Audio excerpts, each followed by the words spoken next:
Hello and welcome to the special lecture series on monetary economics.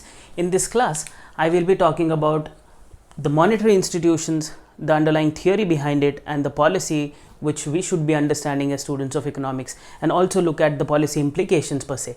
Yeah. So now, to understand what monetary economics is and the Indian financial system altogether, we need to understand something called as the monetary forces which are operating in any particular economy, and these monetary forces operates through various channels. Yeah, various channels, and these channels are either market, non-market, or institution. Now, market and non-markets does not deserve that much attention because they are peculiar. They are not peculiar.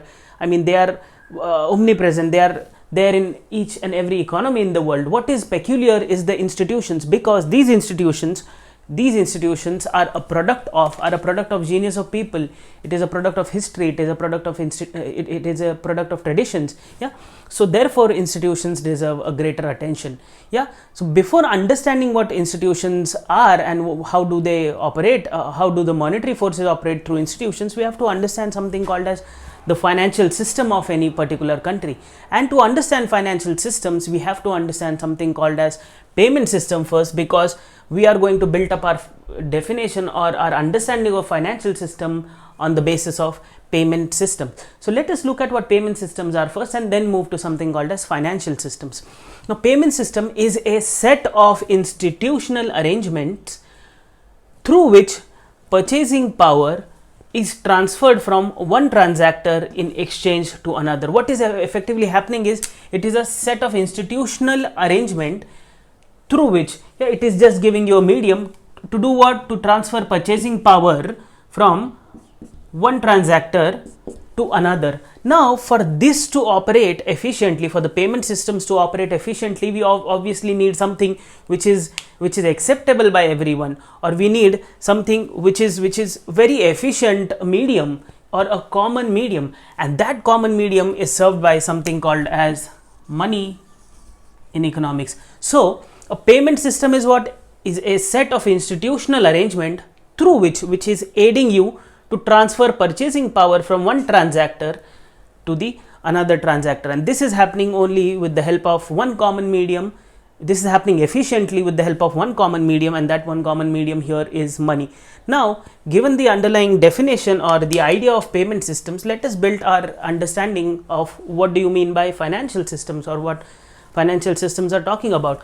Now, it is saying that financial systems are much broader than payment systems, in that it covers both. Why it is much broader? Because it covers both here cash as well as credit transactions. So here in payment system, I was only talking about money per se, yeah, money, that is cash per se.